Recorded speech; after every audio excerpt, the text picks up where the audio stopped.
بسم اللہ الرحمن الرحیم۔ معرفت امیر المومنین علی ابن ابی طالب اور نہج البلاغہ کے عنوان سے ہمارا یہ دوسرا سیشن ہے۔ گزشتہ سیشن میں عرض کی ہے کہ ماہ رجب کی مناسبت سے اور 2025 کی ابتدا میں ہم چاہتے ہیں کہ جناب امیر المومنین کی حسرت رہی ہے کہ کاش مجھے کوئی پہچاننے والا ہوتا۔ تو جناب امیر علیہ السلام خود فرماتے ہیں کہ کسی کی پہچان کا بہترین طریقہ اور ذریعہ اس کی زبان ہوتی ہے، اور ہمارے استاد محترم آیت اللہ علیہ آغائی فاضل الانکرانی اپنی کتاب میں لکھتے ہیں کہ نہج البلاغہ سے بہتر جناب امیر علیہ السلام کی پہچان کا کوئی ذریعہ نہیں ہے۔ آئیے کوشش کیجیے عزیزان، خاص کر جوانان، کہ نہج البلاغہ کو عام کیجیے تاکہ جناب امیر المومنین کی معرفت عام ہو۔ دو طریقے ہیں، ایک تو یہ ہے کہ ہم خود اپنی محفلوں میں اگر جناب امیر علیہ السلام کی معرفت کرانی ہے، تعارف کرانا ہے، فضائل بیان کرنے ہیں، تو خود ان سے بہتر کون سے فضائل ہوں گے جو جناب امیر علیہ السلام نے بیان کیے ہیں؟ ان سے بہتر ہو سکتے ہیں تو یا وہ فضائل جو جناب پیغمبر اکرم نے بیان کیے ہیں یا کلام الہی میں بیان ہوئے ہیں۔ آج کا ہمارا موضوع ہے کہ جناب امیر علیہ السلام اور یہ گھرانہ کلام کا حکمران ہے۔ یہ حقیقت میں جناب امیر علیہ السلام کے خطبہ نمبر 230 کے الفاظ ہیں۔ اس خطبے کو جناب علامہ سید رضی نے بڑے ہی مختصر انداز میں پیش کیا ہے، یعنی خطبے کا فقط ایک مختصر ٹکڑا پیش کیا ہے۔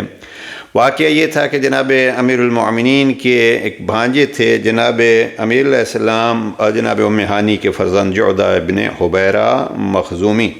تو کہیں جناب امیر علیہ السلام نے ان کو کہا کہ جائیے گفتگو کیجئے، مجمع کے ساتھ کچھ کہیے۔ تو وہاں جب وہ کھڑے ہوئے تو ان کی زبان لڑکھڑانے لگی اور کچھ کہہ نہ سکے۔ جناب امیر علیہ السلام نے ان کو اپنی جگہ پہ بٹھا کے پھر خود ممبر پہ آئے اور خطبہ دیا۔ اب اس خطبے میں جناب امیر علیہ السلام نے اس منظر کو مد نظر رکھتے ہوئے اپنی فصاحت و بلاغت کا اعلان کیا۔ مجھے یہ جملہ بہت پسند ہے اور ہم اکثر اپنی کتابوں کے ٹائٹل کے طور پر بھی یہ جملہ لکھتے ہیں کہ ہم اقلیم سخن کے فرما روا ہیں۔ یہ علامہ مفتی جعفر حسین مرحوم کا ترجمہ بھی بڑا ہی دلچسپ ہے، ہم اقلیم سخن کے فرما روا ہیں۔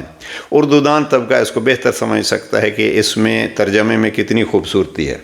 تو جناب امیر علیہ السلام نے یہاں فرمایا، تین جملے ہم بس اس خطبہ 230 سے آپ کی خدمت میں عرض کرنا چاہتے ہیں۔ امام فرماتے ہیں وَإِنَّا لَأُمَرَاءُ الْكَلَامِ، ہم کلام کے امیر ہیں، ہم اہل بیت اقلیم سخن کے فرما روا ہیں۔ گویا جناب امیر علیہ السلام نے کلام کو ایک حکومت کے ساتھ تشبیہ دی ہے اور خود اس حکومت کلام و تکلم کے امیر قرار پائے ہیں۔ یعنی ہم اکثر تو یہ سنتے رہتے ہیں جناب امیر المومنین علیہ السلام کو امیر المؤمنین، مومنوں کے امیر، لیکن خود لفظ جناب امیر علیہ السلام کی یہ فرماتے ہیں کہ کلام کی بھی امیر ہیں۔ اس لیے بعض احباب لکھتے ہیں امیر بیان، اور اس پہ کتابیں ہیں، امیر بیان امیر المؤمنین علی ابن ابی طالب۔ تو امام فرماتے ہیں کہ ہم اس کلام کی حکومت کے حکمران ہیں۔ دوسرا جملہ امام نے فرمایا وَفِينَا تَنَشَّبَتْ عُرُوقُهُ، یہ کلام کے رگیں اور کلام کی جو جڑیں ہیں وہ ہم میں سمائی ہوئی ہیں، وہ ہمارے رگ و پے میں سمایا ہوا ہے۔ کلام گویا ہمارے اس کی جڑیں، اس کی پرورش، اس کو نشو و نما ملتی ہے تو وہ ہم اہل بیت سے ملتی ہے۔ اور تیسرا جملہ جناب امیر علیہ السلام فرماتے ہیں وَعَلَيْنَا تَحَدَّلَتْ غُصُونُهُ، اور کلام کی شاخیں ہم اہل بیت پر جھکی ہوئی ہیں۔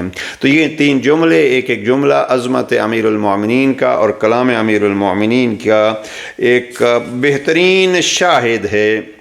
اب دیکھیے عزیزاں، ایک جملہ استعمال ہوتا ہے قرآن مجید کے لیے کلام اللہ، اور حقیقت میں وہ کلام جو اس کائنات میں معجزہ خاتم الانبیاء پیغمبر خدا ہے، وہ کلام خدا ہے حقیقت میں، جو جناب پیغمبر اکرم کا معجزہ بھی ہے اور قیامت تک اس جیسی کوئی کتاب بھی نہیں لا سکتا۔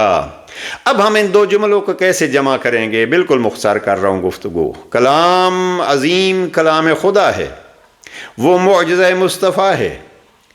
جناب امیر علیہ السلام فرماتے ہیں ہم کلام کی حکمرانی کرتے ہیں، سرزمین کلام کے ہم حکمران ہیں۔ تو اب میں جو اس چیز سے سمجھا اور ان جملات سے سمجھا کہ وہ جو کلام الہی معجزے کی صورت میں آپ کے درمیان موجود ہے، اگر اس کی حقیقت کو جاننا ہے تو وہ ہم اہل بیت ہی آپ کو بتلا سکتے ہیں، اس لیے کہ کائنات میں کلام کی امارت، کلام کی حکمرانی ہمارے ہاتھ میں ہے۔ اور شاید اسی طرف جناب امیر علیہ السلام نے نہج البلاغہ میں پھر فرمایا کہ کہاں ہیں ہمارے علاوہ وہ افراد جو خود کو راسخون فی العلم سمجھتے ہیں، کہ قرآن مجید کی حقیقی تعویل کو نہیں جانتا مگر اللہ اور وہ جو راسخون فی العلم ہے۔ جناب امیر علیہ السلام فرماتے ہیں وہ راسخون فی العلم، علم میں ڈوبے ہوئے ہم ہیں، یعنی علم کی گہرائیاں اور قرآن کی گہرائیاں اگر کسی کو حاصل کرنا ہے تو وہ ہم سے حاصل کرے گا۔ اور اس لیے جناب امیر المومنین کبھی کبھی یہ بھی تو کہتے ہیں کہ ہماری منزل وہی ہے جو قرآن کی بہترین منزل ہے، تو کلام کے امیروں سے ہی کلام الہی کی تفسیر بھی سمجھی جا سکتی ہے۔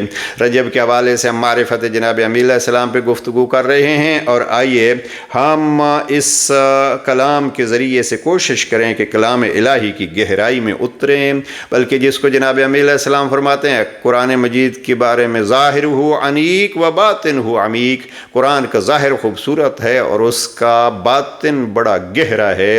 قرآن کی گہرائی میں اگر اترنا ہے تو وہ سفینہ جس کے ذریعے سے اتر کے قرآن کے موتی اخذ کیے جا سکتے ہیں، اس کا حکمران قرار دے کے جناب امیر علیہ السلام دعوت دے رہے ہیں، آؤ کلام خدا سے کچھ سمجھنا ہے تو جو ہم سمجھا سکتے ہیں ایسا کوئی نہیں سمجھا سکتا۔ اب پھر مختلف علماء نے مختلف چیزیں جو ہیں وہ بیان کی ہیں، مثلا علامہ رضی نے خود نہج البلاغہ کے مقدمے میں یہ الفاظ لکھ رہے ہیں کہ آپ کا یعنی جناب امیر علیہ السلام کا کلام وہ ہے جس سے علم الہی کے نشانات و آثار اور کلام نبوی کی خوشبو محسوس ہوتی ہے، مسحۃ من کلام اللہ، اللہ کے کلام کے آثار اس سے نظر آتے ہیں، یعنی اللہ نے اپنے جس بندے کو یہ علم عطا کیا ہے اس کی ایک جھلک نہج البلاغہ کی صورت میں موجود ہے۔ اب یہاں مختلف علماء نے اس پہ میرے سامنے جناب علامہ انہوں نے ہمارے استاد محترم تھے فلسفے کے، جنہوں نے کتاب منہاج البراءہ کی شرح کو مکمل کیا ہے، علامہ حسن زادہ عاملی، وہ اس جملے کی شرح میں لکھتے ہیں کہ جناب امیر علیہ السلام یہ فرما رہے ہیں کہ ہم حجج اللہ کلام کو جدھر چاہیں پھیر سکتے ہیں، جیسے حکمران اپنے ممالک میں جو تصور کرنا چاہے کر سکتا ہے۔ تو کوشش یہ ہونی چاہیے کہ آئیے ہم ان کلام کے حکمرانوں سے کلام الہی کو سمجھیں، اور اسی لیے ہم کہتے ہیں کہ یہ دروازہ ہیں، یعنی ان کے ذریعے سے ہی سمجھا جا سکتا ہے۔ اور پھر اس گھرانے نے ساری زندگی اس کو واضح کیا کہ دیکھیے جناب امیر المومنین کے بیٹوں کو دیکھیے، جناب امیر المومنین کی بیٹی کو دیکھیے، ہر ایک اپنے اپنے مقام پہ کلام کی شہنشاہی دکھائی ہے۔